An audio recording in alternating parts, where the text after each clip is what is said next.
with that fantastic film showing the thrill of ownership, I would now like to declare the 73rd Ordinary Annual General Meeting of the Racehorse Owners Association officially open. Before we begin, thank you so much to you all for attending today's meeting, and a particular welcome to those who are at home watching the live broadcast via our website. Can I start by asking if mobile phones could be switched off? The meeting will end at approximately 11:45, depending on questions. We will begin with the formal AGM, and this will then be followed by the President's speech and our members' forum. Following this, Steve Harman, Chairman of the British Horse Racing Authority, will make a presentation before taking questions.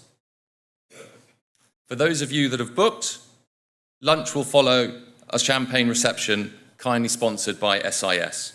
We're extremely grateful for SIS's support, not only today, but also for our owners' sponsorship scheme, which makes annual payments to the owners of over 1,500 horses, enabling members to reclaim VAT on their ownership activities. Lunch will begin with the 10th presentation of the Chris Juters Award for Services to the Racing Industry. This annual award was initiated in 2008 to commemorate our greatly admired and much missed late president. And following lunch, we're pleased to welcome Nick Luck, who will provide us with a little light relief after the formal matters of this morning. First, though, we'll deal with the official procedures of the meeting and the articles to approve. Can I please remind members wishing to ask questions on any of the agenda items, please could you give your names for the benefit of the record of the meeting? Please raise your hand so we can use the roving microphones, but it's also important that you restrict the questions to the specific resolution being put to the meeting. All other matters you wish to raise can be addressed at the members' forum later in the meeting. The notice convening this meeting is set out on page 33 of the annual report, which has been circulated. I hope you're willing to take it as read. We'll deal with the items set out in the annual report under notice of meeting. According to best corporate practice, I will announce the proxy vote after each resolution. I'd also like to remind you that in accordance with the ROA's Articles of Association, each of today's resolutions are ordinary resolutions, and therefore they simply require a majority vote.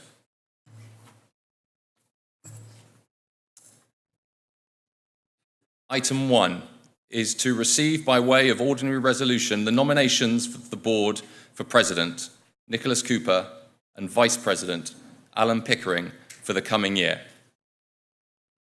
Any questions? We've received 75 proxy forms supporting Resolution 1 and 1 against. I now put the resolution to the meeting. Those in favour? Thank you. Those against? I declare the resolution carried. Item 2, to receive by way of ordinary resolution the results of the election to fill vacancies on the ROA board. Those board members who retired this year are Sally Bethell and Professor David Silk. David is now retired from the board, and we extend our sincere thanks to him for his outstanding contribution over the last 12 years. Sally Bethell has stood for re-election. There are 12 candidates who stood for re-election to the board. 3 vacancies on the board, and as 12 candidates contested these 3 places, a postal ballot was held. This was organised on behalf of the ROA by the Electoral Reform Services, who've now provided us with the results. There were 1,525 valid votes counted, and full details of the voting results are confirmed on the screen. I'm delighted to inform the meeting that the following have been elected to the board: Alan Spence, Sally Bethell, and Sam Hoskins. Are there any questions? We received 76 proxy forms supporting Resolution 2 and none against. I now put the resolution to the meeting, namely to receive the results of the election to fill vacancies on the ROA board. Those in favour? Those against? I declare the resolution carried. Item 3 is to confirm and adopt by way of ordinary resolution the report and financial statements for the 12-month period ended 31st of March 2017. Are there any questions? We received 76 proxy forms supporting Resolution 3 and none against. Those in favour? Those against? I declare the resolution carried.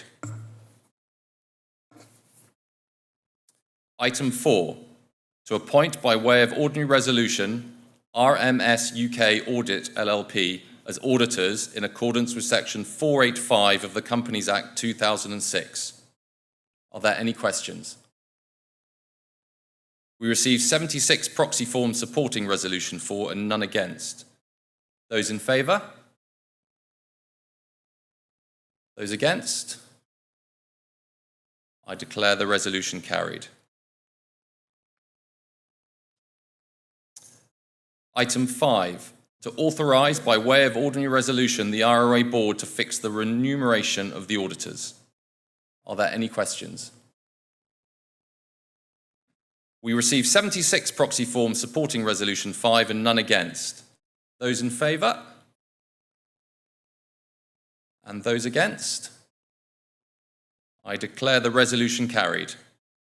So that concludes the formal part of the meeting, for which many thanks. Now, a lot has happened in the racing world since the ROA's inception back in 1945. And in the time, the ROA has worked tirelessly for owners, making a difference. Let's see how we've achieved this.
I must give a special thanks to the team at Racing UK, indeed, for putting together the films that you're watching today.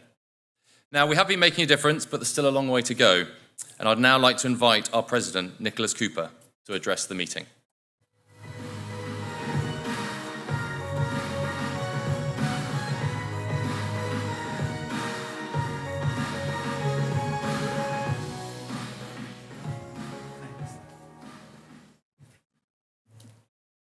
Thank you, Charlie. Good morning, ladies and gentlemen. As you all know, British racing has had some good news since I spoke to you from this platform last year. Then I spoke about the absolute need for unity within the industry, and I'm delighted to say that unity within the industry has been achieved. This has impressed the government, and with their invaluable help, a fundamental change in the way racing is funded has been brought about. It is indeed very good news. Few people in this room would be unaware of this momentous change, but such is its magnitude, it must be acknowledged and applauded here today. It must be applauded because I believe it's the best thing that's happened in racing politics for more than half a century.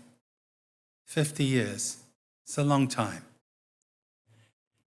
It must be applauded because the levy board is now going to be wound down, and racing will next year make its own spending decisions under the control of a new racing authority, which is underpinned by a tripartite agreement between the Horsemen's Group, the British Horse Racing Authority, and the Racecourse Association. It must be praised because every time a bet is placed in Britain on British horse racing,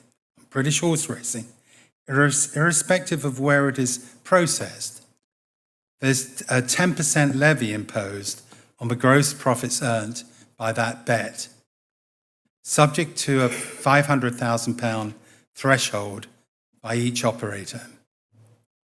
It must be applauded, therefore, because British racing no longer has to carry the huge disadvantage of the infamous offshore loophole, which has been exploited by many, though thankfully not all, members of the betting industry. It must also be applauded because there's a reasonable expectation that racing's central funding in a full year will increase to around £90 to £100 million, an estimated rise of between 30 and 40 million, and most of that will be used to boost prize money and appearance money. And most of all, it must be applauded because of the due diligence, skill, hard work of BHA executives and board members, working with government officials and members of the Horsemen's Group and the Racecourse Association to bring around this magnificent change. From next year, the Racing Authority will decree how central funding is spent, working in line with the strategy set out for the sport by the Members' Committee. But with this privilege comes responsibility. We must ensure there is proper governance and visibility of the authority's intended actions and decisions.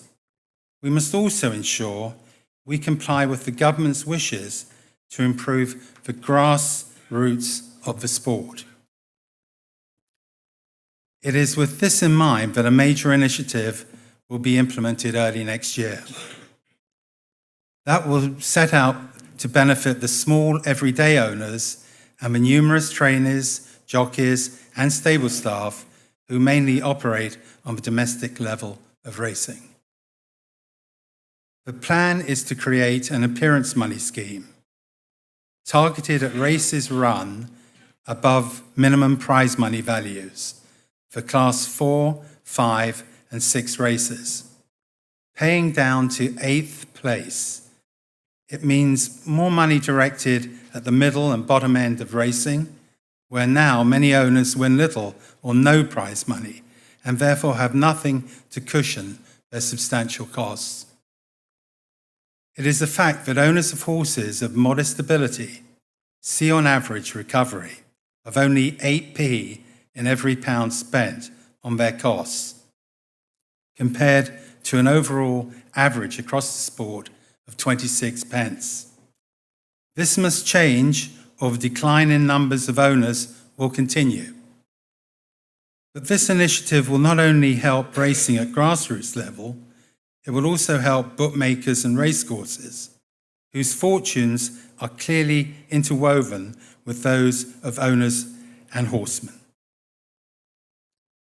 Bookmakers need an increase in the number of races of 8 runners or more to boost each-way betting and the general competitiveness of races. Racecourses need the same to maximise their income from media rights. And this income from media rights is forecast to reach approximately 140 to 150 million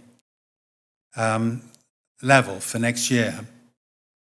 We cannot escape the fact, therefore, that what is good for racecourses and good for bookmakers in terms of horse racing is also good for owners and horsemen. With the imminent demise of the levy board, it is very important to establish betting industry representation within racing. We must learn from them as they must learn from us. We must never forget that our sport's very survival is dependent on betting and establishing strong lines of communication, which should allow us to increase racing's betting turnover.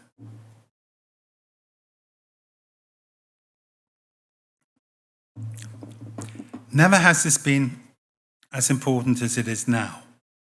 While it may be many years before we see the demise of the high street betting shop, betting on horse racing, like so much in life, is gradually moving from the high street to the computer.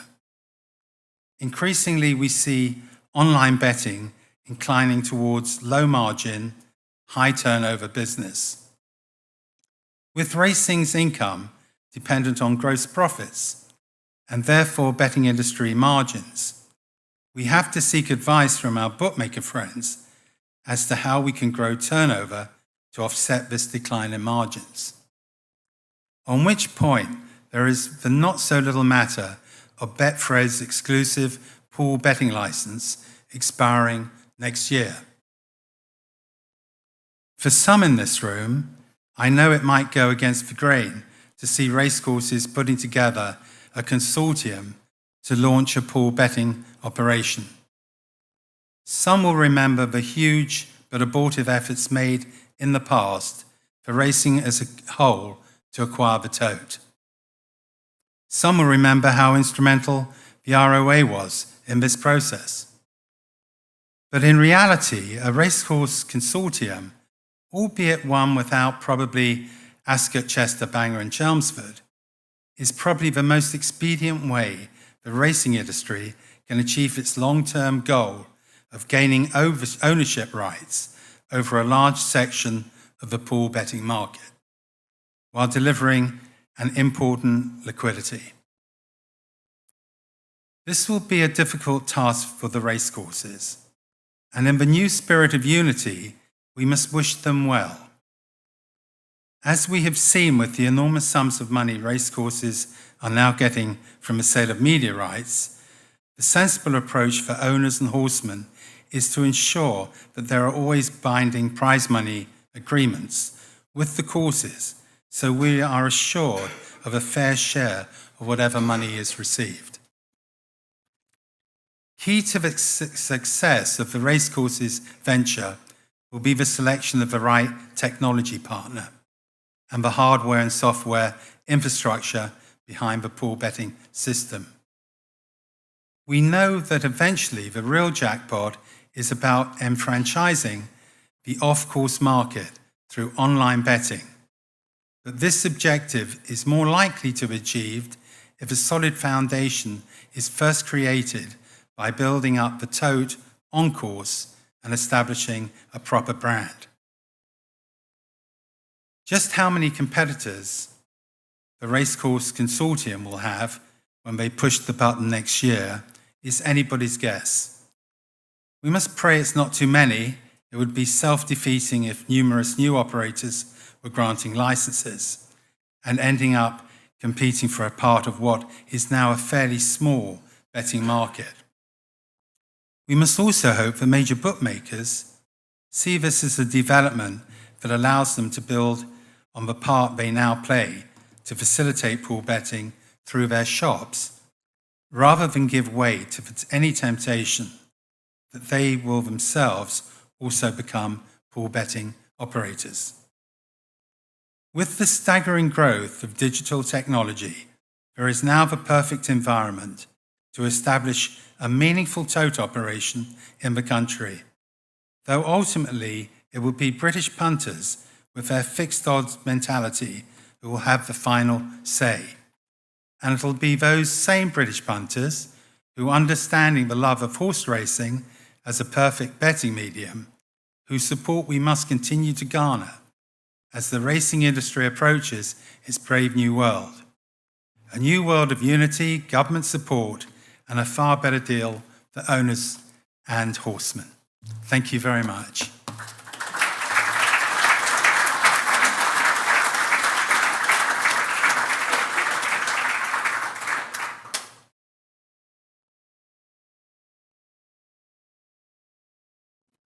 Thank you, Nicholas.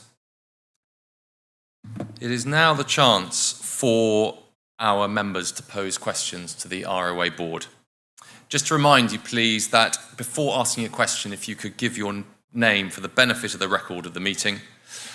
And I should say that we have had 2 or 3 questions posed to us by members in advance that are unable to attend today. So if we have time, we will answer those as well. Any questions, ladies and gentlemen?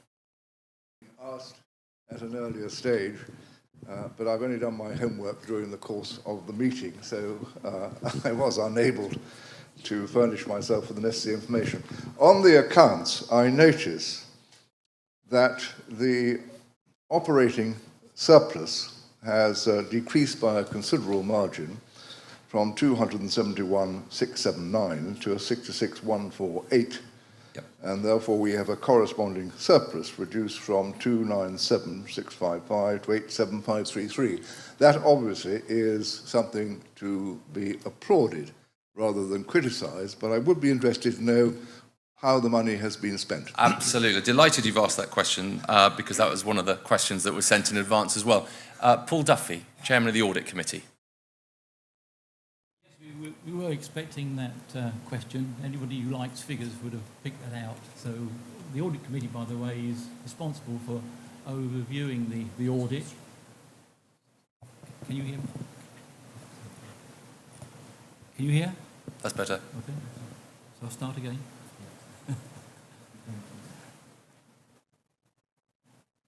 Yes, the Audit Committee runs essentially to overview the audit, but we do have an ongoing responsibility to prepare the budget in conjunction with the executive and monitor it on a monthly basis. It's strongly set up historically, and I'd point first of all to the reserves of the account, because on the account it's over 1.33 million, which shows that the financial backing is very strong. We can thank in part, I think, to the late Sir Eric Parker, who was very looked a lot at the accounts, and I'm pleased to say on the Audit Committee is his son, Charlie Parker, who's sitting next to me. So if I look at the detail, there are a couple of exceptional items in the previous year's accounts which gave rise to a high surplus relating to rent and also to the magazine. But also there has been a real push on the ROA to extend the membership, and we've been successful in getting the membership up to 8,000. Also, in terms of looking at the benefits that are available and improved communications to members, the meetings around the country, all this is cost. And from the staffing point of view, we identified that there was definitely a need for more staff at senior level and use of temporary staff. I would point out how anybody who's read note 4 of the accounts, you'll note that the directors take no salaries, and so we haven't paid ourselves anything. In fact, we don't even take expenses. So, but Charlie Liverton's identified the need for more staff, and that's the rest of the increase. I mean, going forward, I have to say that given the level of reserves, we're quite comfortable. It didn't produce any any surprises in terms of results. We knew what the results are going to be. And in fact, next year, we're forecasting an almost break-even accounts because of the need not only to carry on what we're already doing, but to improve the database we're running with and also the website. So next year, you might be asking the same question again, but I've given the answer in advance.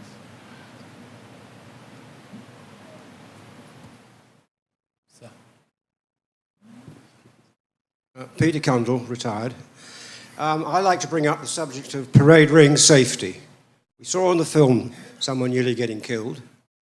What is the ROA Council's opinion, or have they discussed it, that horses currently led in an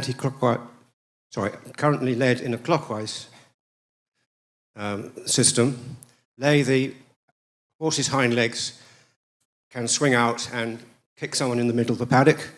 The groom would have much more control if the horse was led, as at Windsor and Goodwood, in an anti-clockwise position.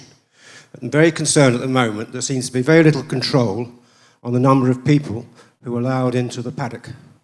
And if one of our horses kicks somebody, we are liable, and hopefully, if you're a member of the ROA, you've got the insurance scheme. But we still don't want to have people put into a dangerous situation. Justin, can I ask you as a working... I wasn't sure that we as a board have taken a position on this yet, but I think it's a very important subject, and I totally agree with the view. I think Ludlow is another course which does the same as Goodwood and Windsor, and I personally think it's something we ought to take up and take a strong position on, because I think the anti-clockwise cycle produces greater safety by a long way. All that I would add, Mr. Cundall, is that as part of the Gold Standard Award, we do talk to racecourses about limiting numbers in the paddock for those exact reasons that you outlined. So yes, it is part, but as Justin suggests, maybe it's something that we should be discussed further and take more of an opinion on.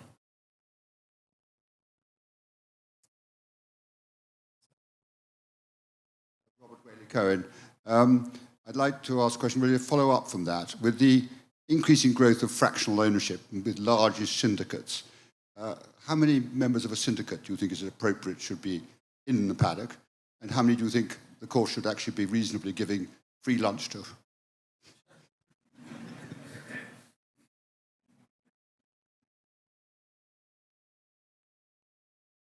Anybody volunteer for that? I can see...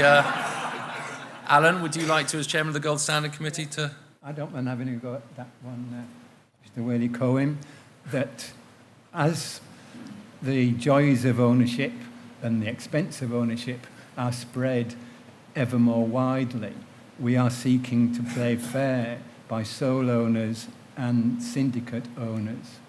And many of those syndicate owners, being a syndicate owner is the end result for them. Others, it's a stepping stone to sole ownership. So we want to do everything possible to encourage ownership through syndicates. But we do have to make sure that those syndicate members don't crowd out sole owners on busy days, whether it's crowding out of the restaurant, crowding out of the lounge, or indeed crowding out of the parade ring.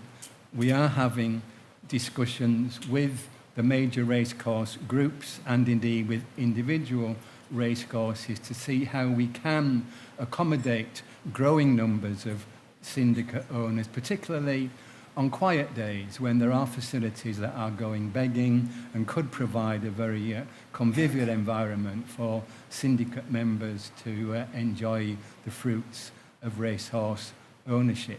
There are logistical challenges, but fortunately both of the major groups and a number of the independent courses are not allowing logistical challenges to impede lateral thinking when it comes to playing fair by both sole owners and syndicate owners. And in terms of how many free lunches, then I think that really is a case for course by course judgment if course by course isn't an awful pun in the context of free lunches.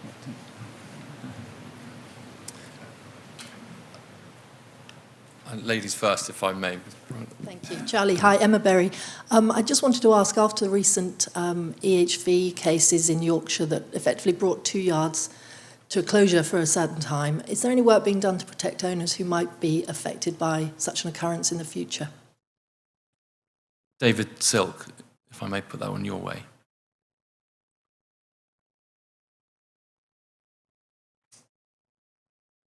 Yeah, let's go.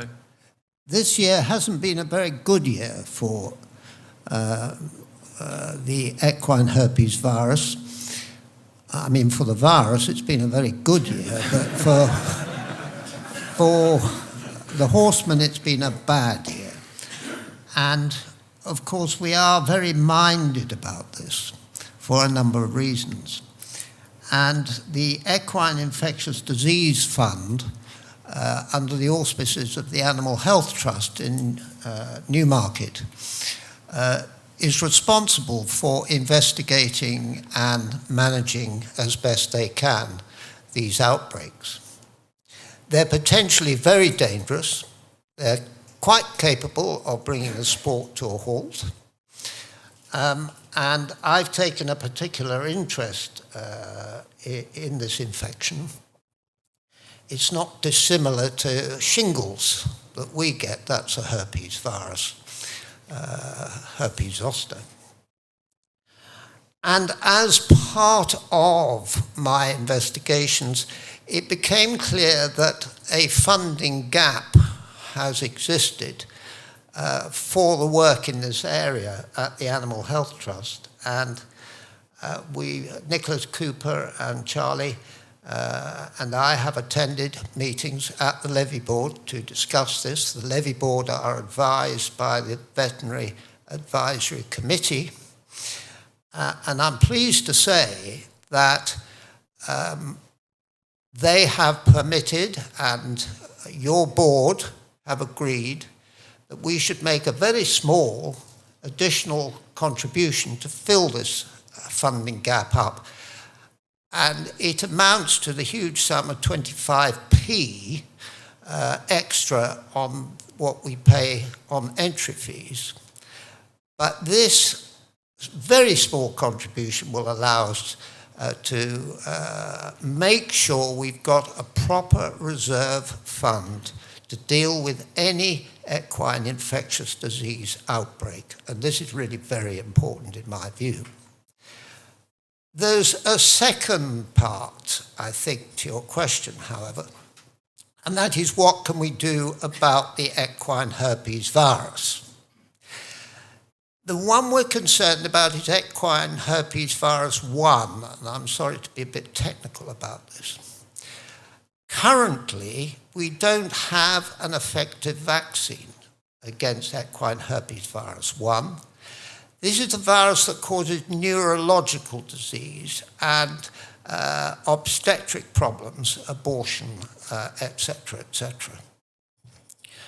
I'm pleased to say that at the moment, we are trying to raise quite a lot of money to develop a vaccine against this virus. And that would be a huge step forward if we're able to achieve that. It's planned to be an international collaborative study. I can't go into any more details at the moment because I'm trying to coordinate the research funds that we need for this. But it's very much in the pipeline, and if we can achieve it, it'll be very, very good news. Because, as you know, this is a very nasty virus. It's affected the yards in the north in this country. Sadly, it also affected a yard in France, and one of Al Shakab's biggest chances for a classic win was affected with the virus. So there's lots of work to do, but we're on the plot. And if I may just follow that, just for the record of the meeting, that owners contribute to the Equine Infectious Disease Service through the nominal fee on each entry to the tune of about £240,000 a year. The levy board contribute about 150, and the TBA contribute about 50. So there's a piece of work to be done on how this is funded as well, moving forward, for which discussions have already started.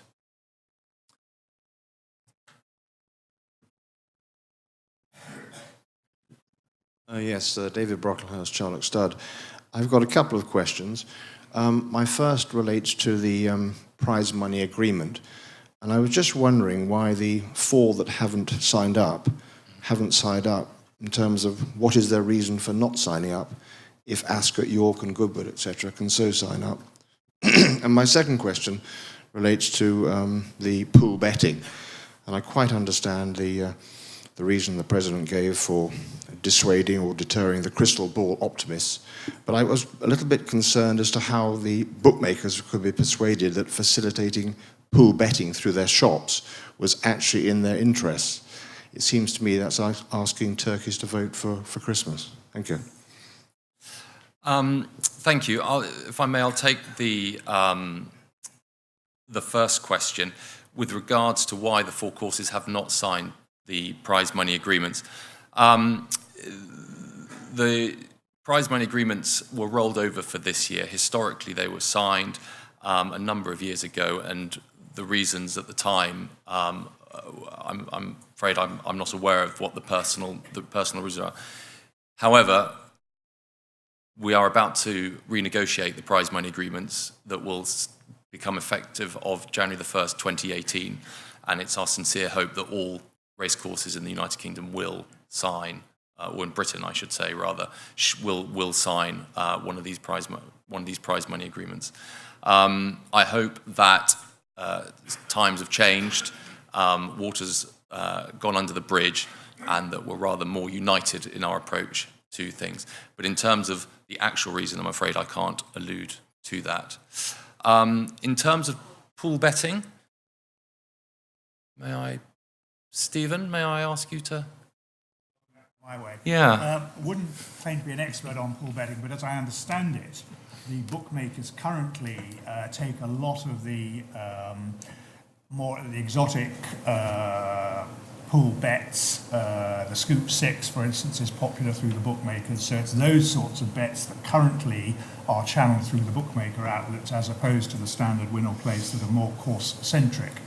And one would assume that the new organisation putting together the new tote pool for the racecourses will be looking at, with new technology, new exotic bets, which can also be channeled and made popular and appealing to bookmakers and not necessarily compete directly with their fixed odds betting business. But there are others in the room may have Peter's offering to chip in with much more knowledge than I have on that subject. Yeah. Peter Jones, former chairman of the Tote, seems to be a long, long time ago now.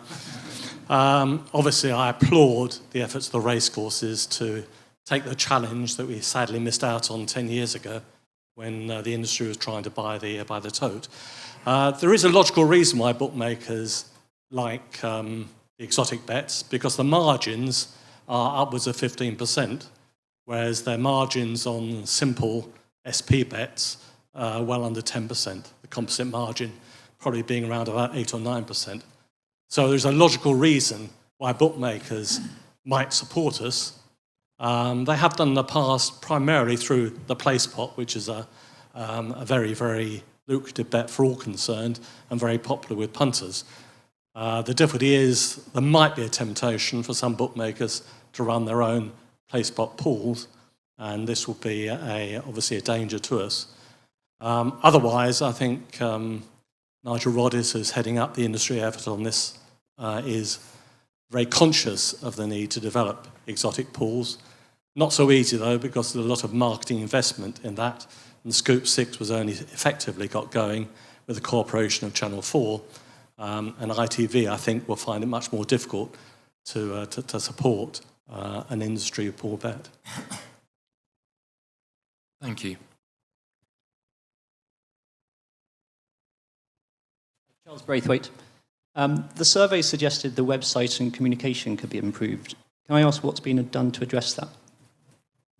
Charlie, can I ask? Hello?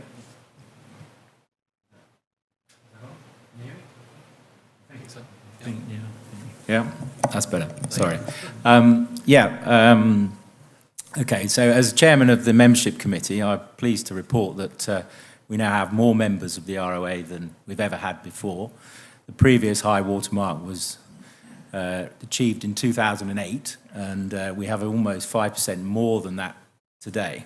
And by the end of this month, we will have more members of the ROA than there are actual registered owners in Britain, which I think is some achievement. However, this is on the back of a database system that was put in place many years ago and is frankly not fit for purpose, and a website that is creaking and needs to be replaced. So a year ago, we set out on two projects, one to bring in, purchase a new database and transfer the data that's currently sitting on the old platform onto the new platform, and also refresh and relaunch the website.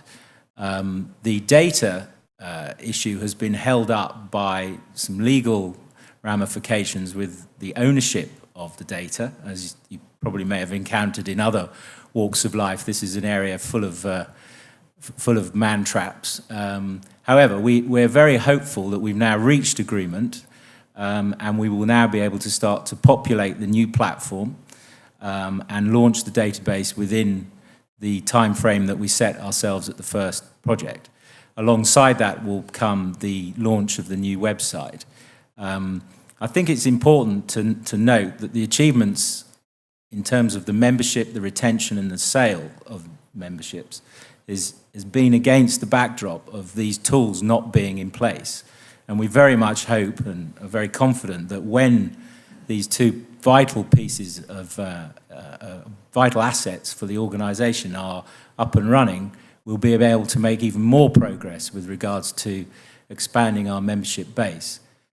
If you link it all back to the survey, in terms of the industry, a member of the ROA remains a racehorse owner for almost 50% longer than somebody who isn't a member of the ROA. So it's within all our interests to continue the expansion of the ROA membership, and it's within all our interest in terms of the industry as a whole to make these two projects work. I'm not an IT expert, but I've been involved in many IT projects, and we all know they take longer and cost more than you originally anticipate. I'm glad to say our budgeting on this, I think, is very, very finely done. The timing is frustrating, but rest assured, if we can get agreement with regards to the BHA and the ownership of the data itself, we will be up and running this time next year with both of those key critical tools. And hopefully that will be able to push our membership base way above the 8,000 and really allow the ROA to drive the industry in terms of the ownership piece. Thank you, Charlie. Sir.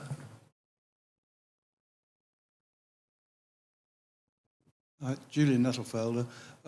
Following on from that one, Charlie, the magazine, as I asked last year, are you looking to push that into wider areas like lifestyle, which can generate more revenue and also more readers? Who's on? I'll happily take that. Sally Battle and I are on the board of the team, and absolutely, you will. Come the autumn, you will see some small changes to the magazine in terms of style and in terms of content. And part of that change of content certainly is some advertising and editorial around lifestyle elements. So absolutely, your words last year were taken heed of. We have a new chairman of the magazine, Brendan Hopkins, and as a board, we've looked at it as I think we suggested we were planning to this time last year. And as I say, come the autumn, you should see some small but efficient changes to the way the magazine is produced. And that takes us back to Charlie's answer of, sadly, the infrastructure of the IT in our organisation is not where it should be, but absolutely part of the future. The magazine as well is also having a website that can support a lot of it as well. You could use more email communication rather than paper. Absolutely. We're incredibly frustrated that we haven't been able to make further improvements on all communications, email, text, however, and through the website. But if we do it properly and we reach agreement and we can stick to our plans, I'm very confident we will see big improvements in those areas. And it's nice to be doing it off the backdrop of a high watermark in terms of the actual number of members that we have and the largest subscription income the ROA annually has ever maintained.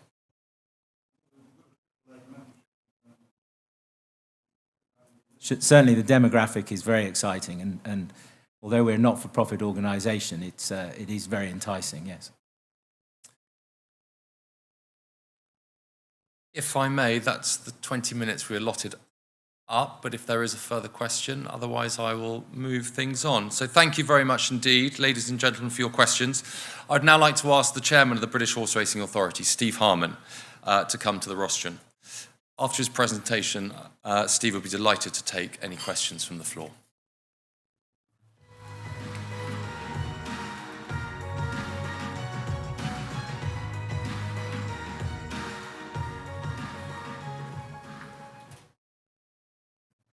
Good morning, everybody.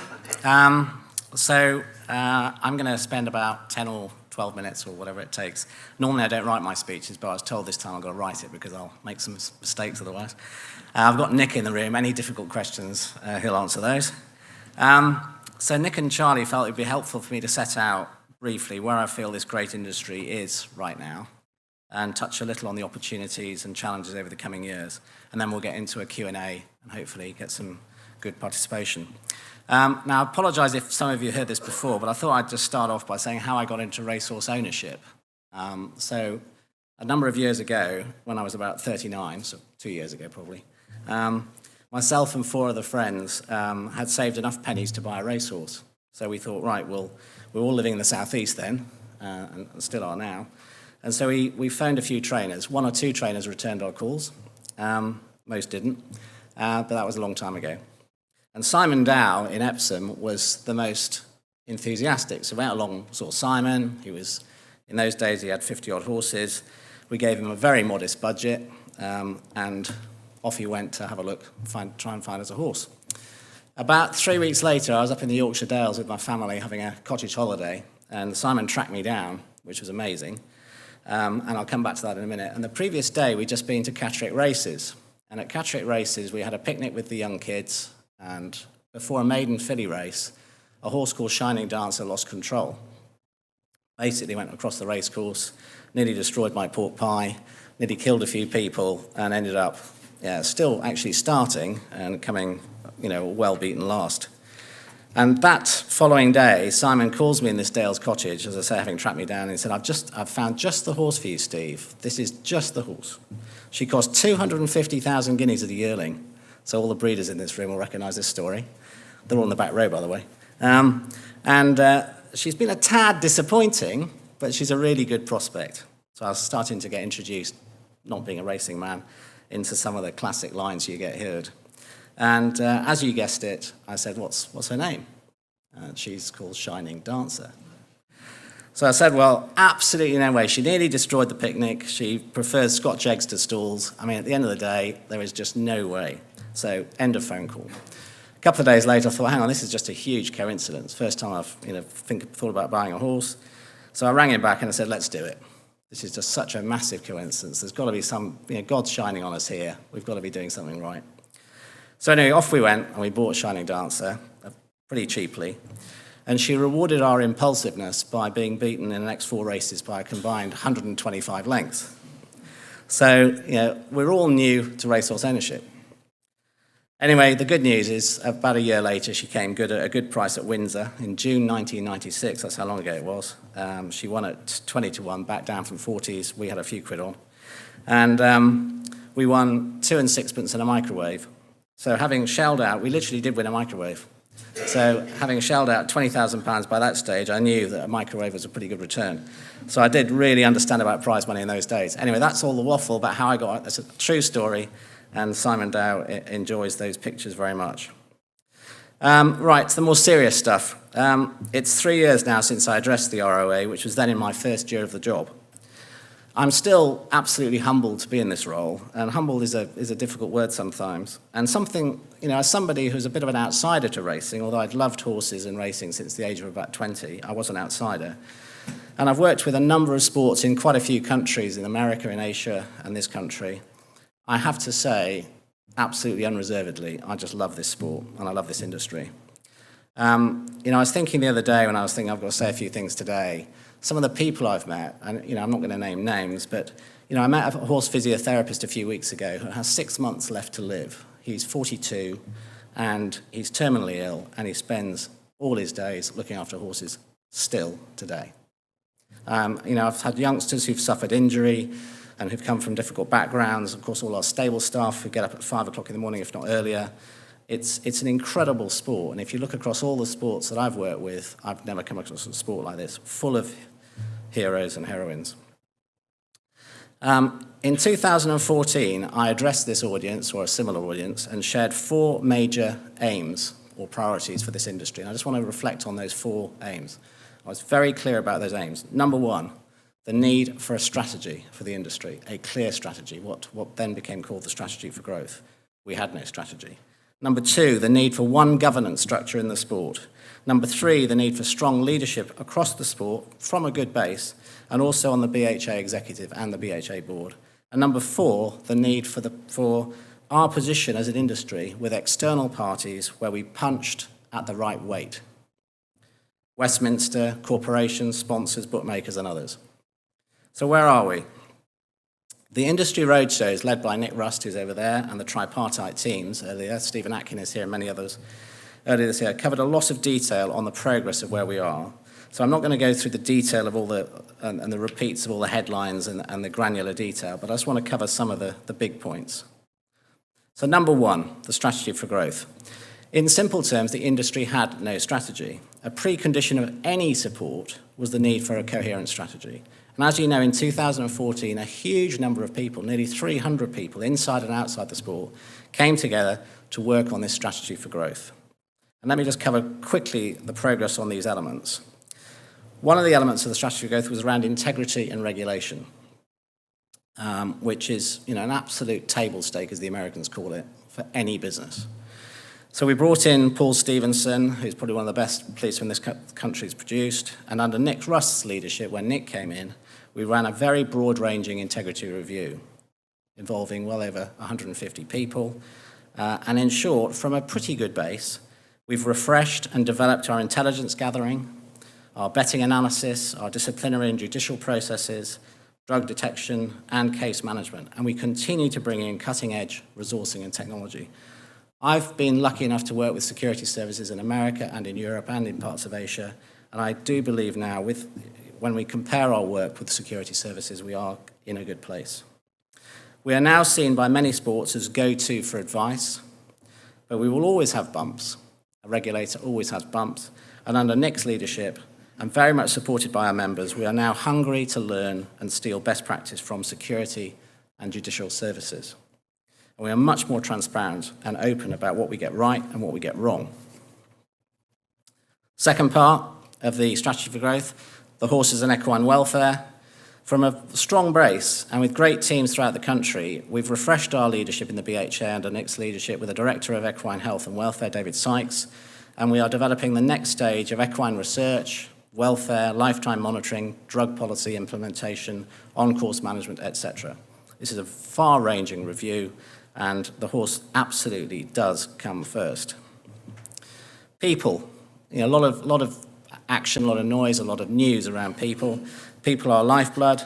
There is a lot of activity now around recruitment, around retention, around development, and in some areas there is a lot more needed to be done.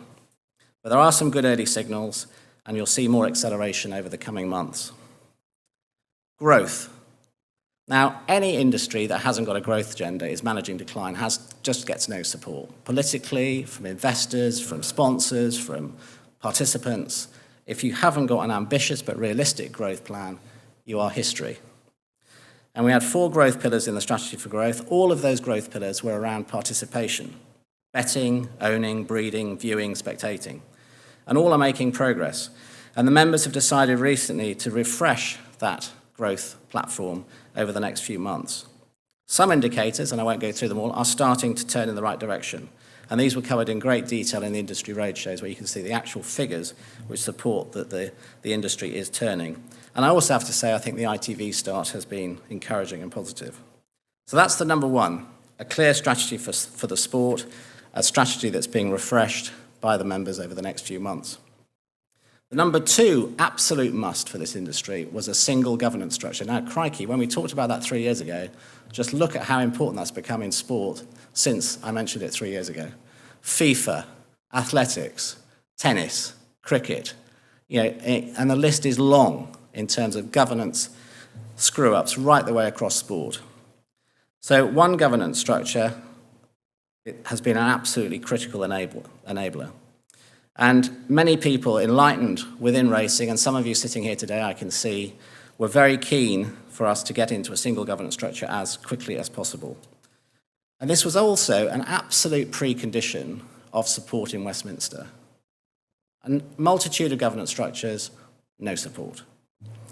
And I can honestly say, and people sometimes doubt me when I say this, that having worked in a range of environments, racing is amongst the least factional. Now, it may have been factional years ago, but I don't see it. And I think getting to a single governance structure has been really, really helpful and pretty rapid. So with help of so many in racing, we put this single governance structure in a sort of shadow form during 2014, and then the really heavy lifting got this into place in 2015, and a huge thanks to the ROA, the RCA, Horseman, and Nick Rust and his team for this. Make no mistake, this governance structure has been tested. I chair the members committee, and look at the ABP scheme and how tight we were with the ABP scheme and how successful that's been. Look at the levy reform, look at the fixture list management, look at the BHA integrity review, look at the tote future. All of these things have been severely tested, or have severely tested the single governance structure. And as I say, this has been an absolute precondition of the continued progress with Westminster. So that's number 2, single governance structure. Clear strategy for growth, number 1. Number 2, single governance structure. Number 3, very, very important, was the continued development of leadership in this sport. So this is a mixture of existing and new blood. I won't name lots of names, but I know that just think of the newcomers we've had into this sport over the last 2 or 3 years. Martin Cruddas, Nick Rust, Nick Cooper, Maggie Carver, Vivian Carles, Charlie Liverton, it goes on. And this mixture of very strong existing blood and very strong new blood means that we are starting to attract really, really good people into this industry. Top sports in the world have over 50% of their blood coming in from outside. And we're starting to attract those people, as well as keep our very, very strong leaders that we've got inside. Also, just look, as an example, at the changes that Martin Cruddas has made at ARC, ably supported by the enthusiastic and dedicated Rubens brothers. The Rubens brothers were completely misunderstood a few years ago. They are major investors, passionate about this sport, and under Martin Cruddas' leadership have done a huge amount of things. Also, a key prerequisite of success was having the right BHA board and executive in place, and this has been refreshed in early 2015, and I'm delighted with these changes. Nick Rust is an outstanding chief executive. He wasn't supposed to be in the room when he was saying this, actually, so don't tell him. He's recently completed the finishing touches to his new leadership team, which is a very exciting team, a very strong team, and I'm delighted to have such heavyweights on my board who have worked quietly and effectively and are very focused on the grassroots. So getting the right leadership in place, very big changes at the end of 2014. Number 4 was the need to achieve a step change in our relationship with Westminster. I'm not going to go through the waffle and detail of my contacts in Westminster when I arrived in this job and what they said to me about this job, because that would be negative. But we made some big changes in our relationship with Westminster, and this resulted in a breakthrough in 2014 under Helen Grant and Sajid Javid, And now a professional, cross-party, focused approach has moved us on with significant leadership and grassroots focus by people like Tracy Crouch and others. So many people in and outside the sport have quietly and discreetly helped this progress, including many people in this room, and many whose names will never become public. A huge thank you. We have now secured a very strong foundation across our sport, and we can now demonstrate self-help. No longer do we look for handouts. Of course, there is a lot more to do. We can now use the levy reform and the associated new and sustainable income as a base to develop further income streams. The levy reform is just chapter 1 in our relationship with Westminster. We are looking at opportunities for match funding, grant applications, growth tax incentives, recruitment schemes, and other opportunities, either with Westminster or other parties. So this is just the beginning of a fundamental change in how we fund the sport. As I'm here at the ROA meeting, it would be appropriate to look at the future from an ownership perspective. I think it would be a bit dodgy if I didn't mention that. So what are the reasons to be optimistic? Owners are the lifeblood, and some of the historical trends have been worrying, but it is turning, as Charlie and Nicholas and the annual booklet shows. Ownership numbers fell by 17% from 2007 to 2015. And all the key performance indicators across the sport were in trouble. I mean, Nick, in his first road shows, showed that 2 years ago. But these have stabilised. The churn is still too great. Churn is still too great. And we need to do much more. But the ownership numbers have stabilised. Horses in training fell by 11% up to 2015 and now started to climb. Prize money dropped to 94 million, but climbed to 138 million. And as Nick just said, it will climb further with the new money coming in. But grassroots prize money remains unacceptable. And grassroots generally is an area of still considerable concern. And pretty much everything we're doing at the moment is around grassroots development. So grassroots performance indicators, if you look at the clearance rates of the sales, at the lower end, clearance rates have gone down. If you look at the prize money levels, they're very, very low. And if you look at some of the churn rates amongst syndicates, the churn rates are pretty high. So the grassroots part of the sport is the area of predominant focus. Reasons to be optimistic? Well, ownership as an owner. Ownership administration is being simplified from something resembling sort of yes, Prime Minister, to a more focused, simple and responsive support infrastructure. I could tell you a lot about that. Syndicate ownership is being innovated and grown. There's a lot going on which is coming into the market around syndicates. There are new investors coming in, forming syndicates, new technologies being developed around syndicates. So this is syndicate ownership is being innovated and grown. New models and business ideas are coming in to attract new ownership, with many, many examples. There's a joined-up ownership drive, which Charlie's referred to already, which is underway with Charlie leading and coordinating efforts across the whole of the industry's executive committee, supported by Nicholas and the ROA board. Very, very strong joined-up ownership drive. Prize money is set to rise further. Racecourse experience is starting to improve in a number of areas, or has continued to improve in a number of areas. And I think the whole experiential life cycle of an owner is starting to be understood from the introduction, which in a corporate or in a business term would be called the approach, to the commitment, to the experience, to the repeat purchase. And that type of thinking around ownership, particularly around approach and commitment and repeat purchase, is starting to be better understood across the industry. And also, I have to say, although grassroots is the focus, there are many new high net worths coming into the sport. There's a lot more to do. For instance, National Hunt in the north is still a challenge. National Hunt breeding is still a challenge. There's a host of things that we're still working on. But as an industry, the lifeblood here, as owners, is recognised, and more practical actions are in place or are being developed. So finally, just to wrap up, please can I close on a few points of emphasis.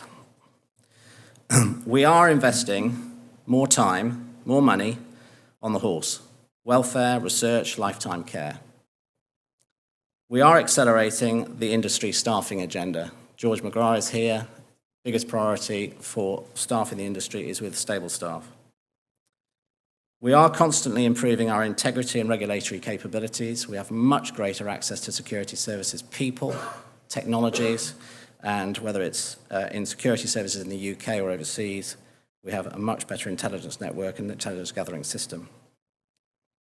We are very aware of potential polarisation in the sport. Probably one of the most frequently asked questions I get is around polarisation. It could be polarisation in terms of ownership or in training, and you look at the position in Ireland at the moment, and this grassroots focus will be and continue to be a major drive for us. I can't emphasise this enough. Bookmakers. Despite what you read, we have excellent relationships with most bookmakers. Indeed, many are personal friends. In fact, I'm going on holiday with a couple next week. And we are moving now to the next stages of a relationship with bookmakers where we intend and need to make our product more attractive and to work with bookmakers in our growth agenda. Racing betting has grown 2% over the last 2 years, but that is not keeping pace with overall betting growth. It's often called share of wallet. In other words, our share of the betting wallet is reducing. But a lot of exciting plans to work with bookmakers and lots of evidence around that. Funding. Whilst the levy reform is a huge step forward, I mean, basically it's giving us a relatively secure £600 to £700 million over the next 7 years.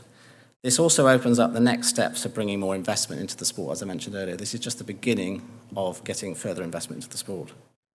And you'll hear more about that over the next 12 months. This is going to be particularly important as we go forward with the threats around FOB-T income for retail bookmakers and potentially uncertain media rights a few years out. Linked to this whole growth focus is the need for innovation and entrepreneurial funding. And there is now a lot going on in the background around new products and new companies innovating in our sport or with our sport. And the industry is doing more to help bring advice, funding and support to such businesses. Examples include businesses that leverage customer data, loyalty businesses, technology businesses, syndicate startups, EISs and future models, and many others, including, of course, the new TOPE project. So there's more interest for people who know nothing about racing in actually having an investment in something which is racing related. And we need to help feed that. And of course, those people will ultimately get infected by the disease of loving racing. Sports governance is a very hot potato, as I've mentioned already, and we are taking a lead in this area, but still have some way to go to get to what I would call best practice corporate governance. You know, charities were in trouble a few years ago and still are. Corporate governance was a massive issue in 2004, 5, 6, and sports, universities and others are now under the cosh. And it's very, very important that we lead. The BHA and racing leads around this sports governance, and we're being seen by government and other authorities as absolutely being required to do that. And this in terms of things like diversity, board operations, grassroots line of sight, conflicts of interest, modern governance is an absolute must. And we are a few years from sponsors, TV companies, bookmakers, and government making it a precondition of anything we do. Above all, though, finishing off, this sport is being taken seriously. This is an industry with 85,000 jobs. It supports 14,000 small businesses. It has a huge rural and economic footprint, supports overseas and UK trade. Don't underestimate the leverage with UK and overseas trade that racing plays and can play in the future. It's the most public form of a huge equine business, involving over 1 million riders in the UK. We support one of the fastest growing human therapies in the world, equine-assisted therapy. And we provide research and welfare to many equine interests. We are also now global leaders in racing in so many ways. Our racing itself continues to be a global leader, but also parts of our breeding operations, our leadership of global forums around regulation and around welfare. We now have a compelling growth agenda, a single governance structure, very strong people, a strong focus on the horse, on breeding, on grassroots, and on staffing. We now look externally not just internally around best practice, and around attracting external talent and ideas.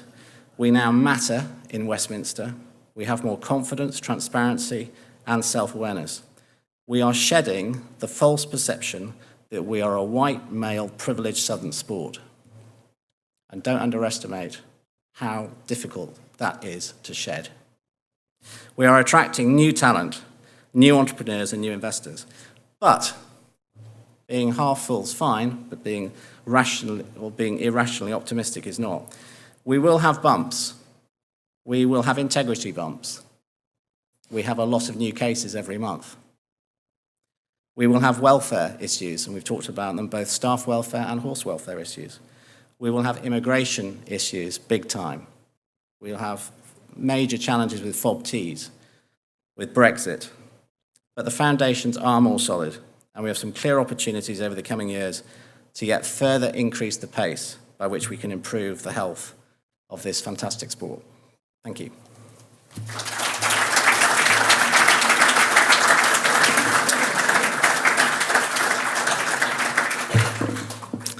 Questions, please.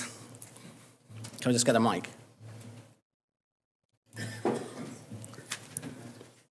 You mentioned bringing in new technology. Last year I had my SAFA Charity Day at Chepstow, and we're having it again this year, but one of my sponsors has pulled out because you refused to let them film with their thermal imaging camera their sponsored race, which is bizarre, because Formula One do it with the brakes. What was the reason you refused to let us film with a thermal camera? I've got no idea. I'll have to check out why. I mean, by the way, SAFA is very close to my heart, so I've got a second reason for checking it out. Because could you? Because I work with SAFA every week. The sponsor, Keyoptic, which is a very, very large optronics company, is pulling out because we rang the BHA. Chepstow prepared to do it, and we emailed the BHA, and you said, "Oh, we told you last year we couldn't do it." Now, the reason you said last year was that ITV were going to film in thermal, but they haven't done it yet. Let me check it out. And I mean, this is for, I say it's for private viewing in the... No, I get what it's for, yeah. Thanks a lot. I mean, given my relationship with SAFA as well, I'll after this, can we just exchange? So the money's all going to SAFA? Yeah. Yes, there's a couple over here. My annual question about alcohol. About? Alcohol. Right. Related. The BHA licenses jockeys, trainers and racecourses. If a jockey or a trainer steps out of line, they're disciplined. Now, what action has the BHA taken over Newmarket as a result of the Friday night evening meeting in June, at which children were bruised, battered and left traumatised? Do you have a code of practice for such meetings, or do you just turn a blind eye and let the racecourses do what they want? Well, I'm going to pass this across to Nick in a minute, but before I do that, at the Members' Committee, the whole alcohol policy, and not just alcohol policy, by the way, drugs, general code of conduct on racecourses, has been discussed ever since an incident about 18 months ago. And I know the racecourses are taking this extremely seriously and have done a whole range of things in the last 6 months. So, I mean, that's one aspect of behaviour on racecourses. It's also been raised, by the way, through the sports arena bodies who are looking at behaviour in football stadiums and in rugby stadiums, cricket, and so on and so forth. So there is a much bigger concerted effort around not just alcohol, but general behaviour. But Nick, do you want to add anything to that?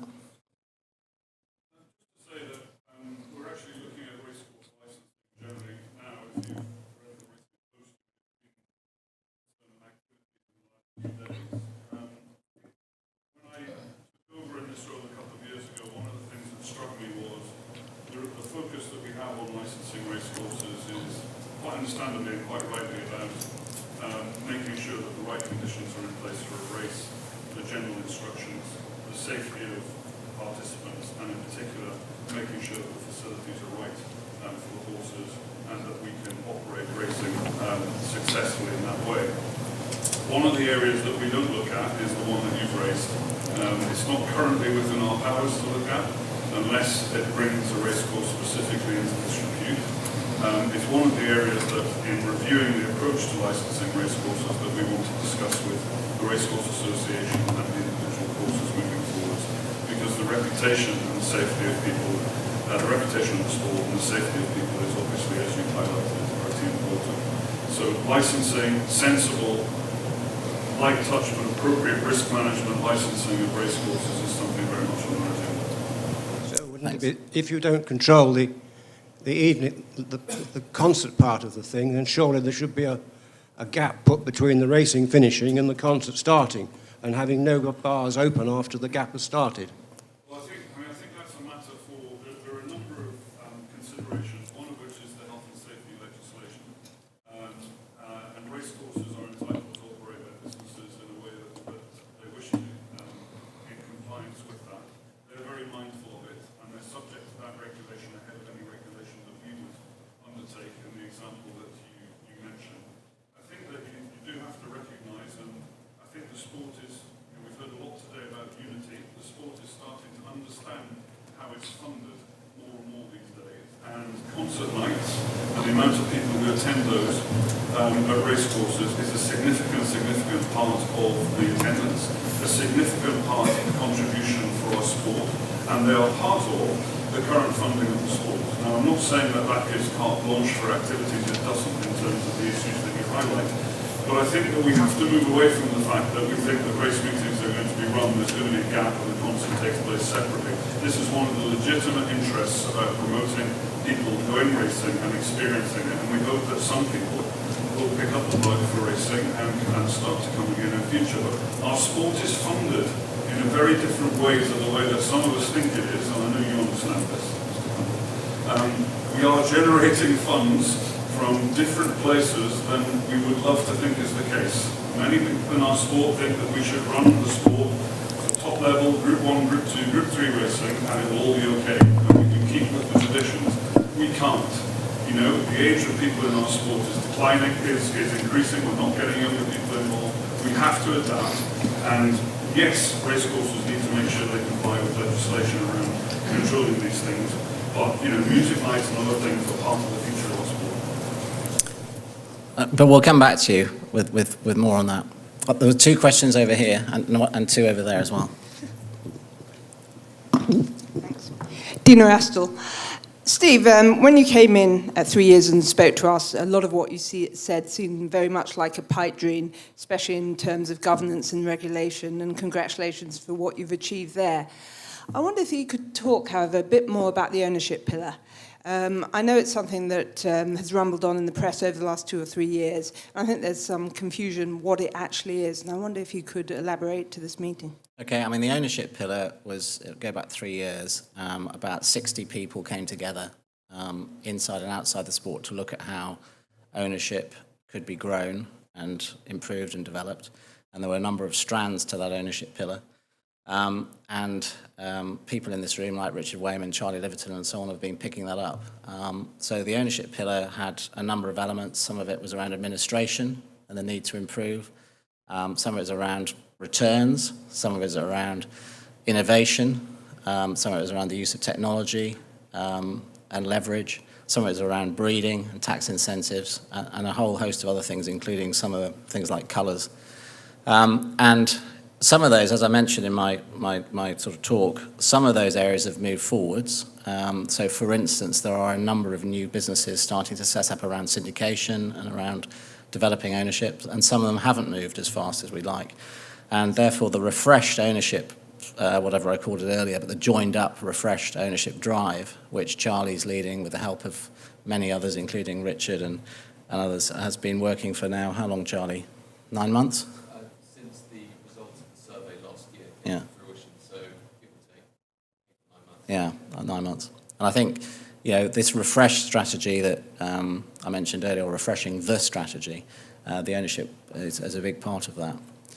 Also, Dina, you may also recall targets were put against those as well. So in terms of return on prize money, in terms of numbers of owners, in terms of access of data, and that ownership survey last year has helped that a bit. So big priority, and it is much more joined up than it ever was. Thank you. Yes, 4 or 5 over here now. So Yes, you mentioned your relationship with Westminster. I wonder if you could elaborate a bit more on your sort of Brexit discussions you might be having with Westminster, because I think there is a shortage of staff in the industry generally, which is not going to be helped if Brexit goes the wrong way. Yeah, I mean, one of my other jobs is with universities, and I can say that the university sector is really, really struggling in this area. And therefore, what I'm saying is racing isn't top of the pile. So at the moment in Westminster, the big priorities are on what they call critical immigration industries, so the leisure industry and universities. And my personal judgment, and this is not a Westminster judgment, my personal judgment is there will be some exclusions. So the number that you've heard bandied around of 105,000, I think there will be exclusions. There has to be exclusions. And I think cross-party, there is significant support for some of those exclusion areas. That's just my personal feeling, judgment. I know we've got reporters in the road, so I don't really want this in headlines tomorrow. It's my personal feeling that there will be exclusions. Now, the government, Westminster, no party will actually agree to that right now. Now, can we make exclusions on condition with stable staff, for instance? I think we can.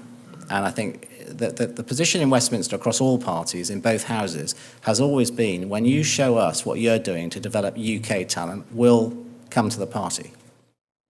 You know, what are you doing with schools? What are you doing with equine colleges? What are you doing inner cities? What are you doing with ex-army officers or some of the veterans we have, the young veterans? What are you doing? And if you look at what Nick now is doing with huge help with George McGrath and with NTF and so on, is we're starting to get after some of these opportunities. And Westminster, when they see that we're starting to get after some of these opportunities, and I could talk a lot about this because it's one of my biggest passions about getting into the schools and universities, then I think we will get exclusion. Thank you.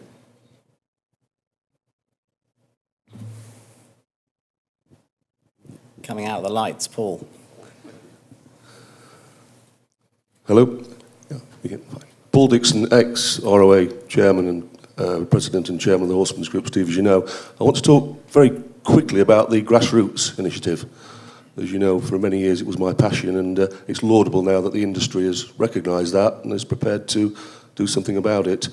The average flat horse, as we know, I think is rated about 58, and the large majority of the 8,000 members of the ROA will own that type of horse. Nobody goes out to buy a very poor horse, but unfortunately we tend to get them, and need looking after. But I think it's laudable again that they're going to pay prize money down to 8th. But the important thing is the minimum values for these races. We're getting an extra. And my main point is the extra 25-30 million that's coming from offshore.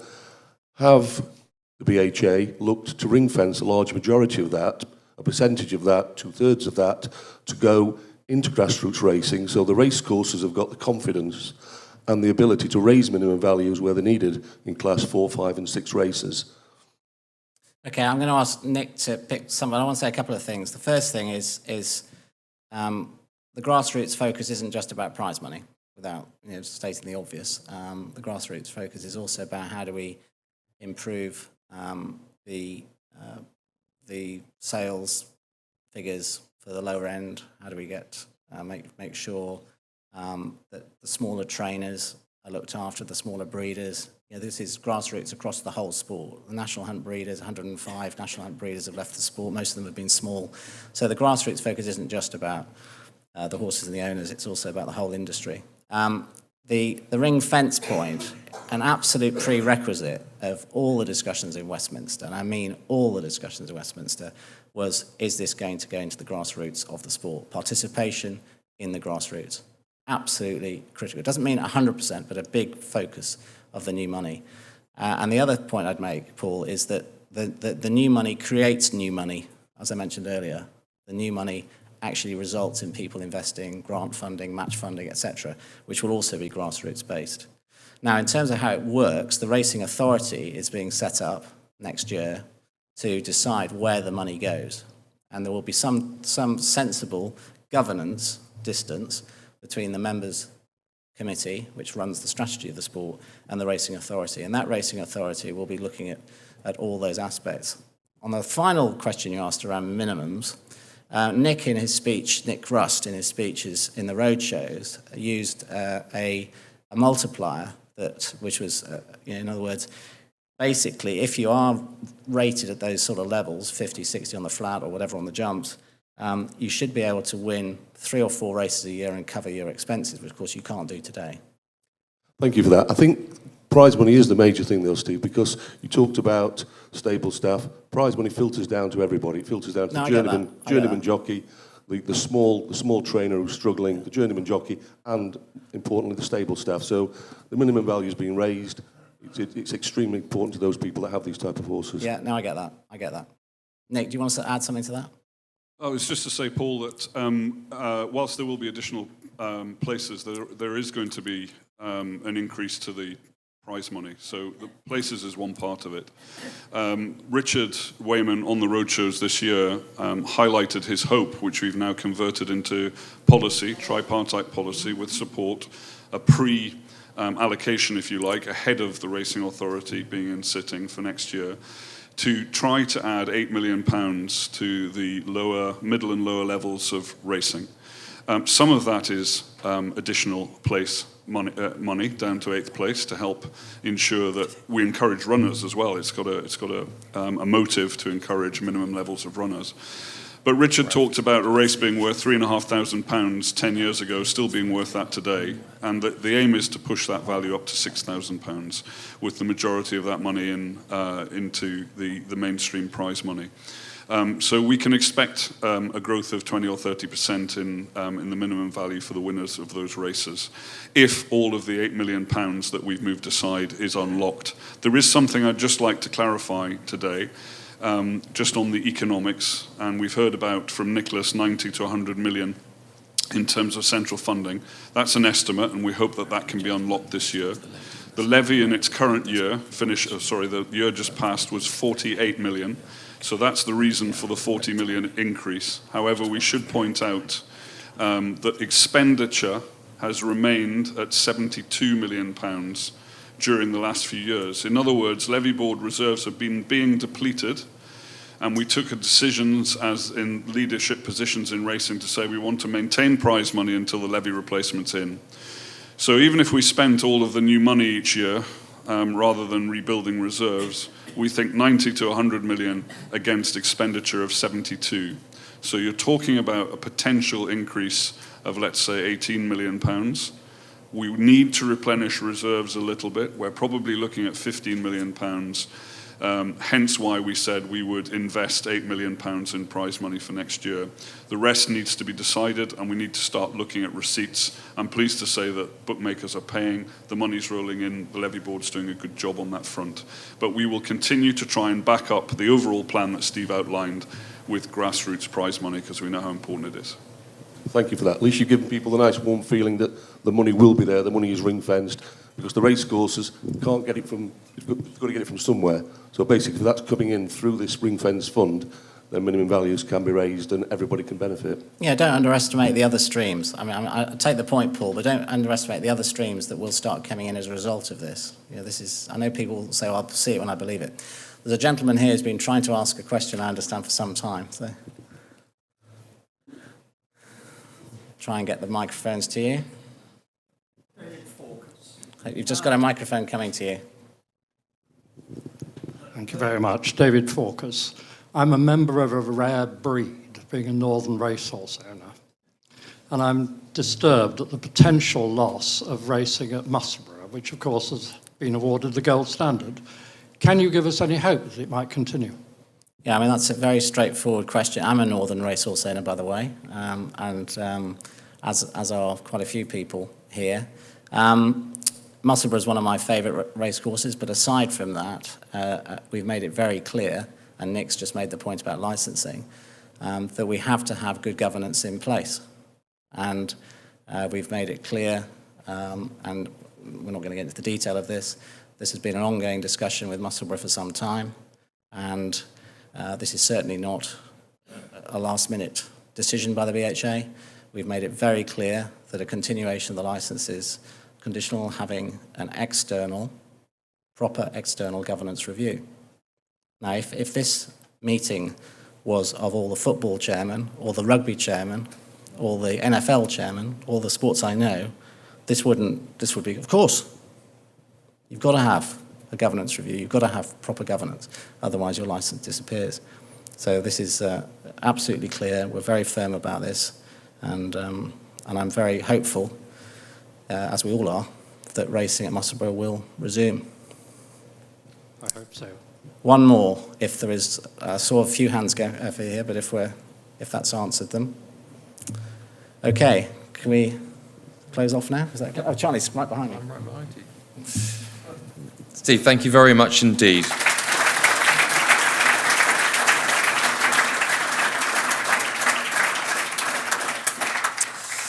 I'd like to thank you, ladies and gentlemen, for joining us this morning and confirm that the 2017 Racehorse Owners Association Annual General Meeting is now concluded. Thanks for attending. Special thanks to those who've turned into the live feed today. And if you'd like to make your way next door to the garden room for a glass of champagne, our sincere thanks again to SIS for their kind sponsorship. Thank you.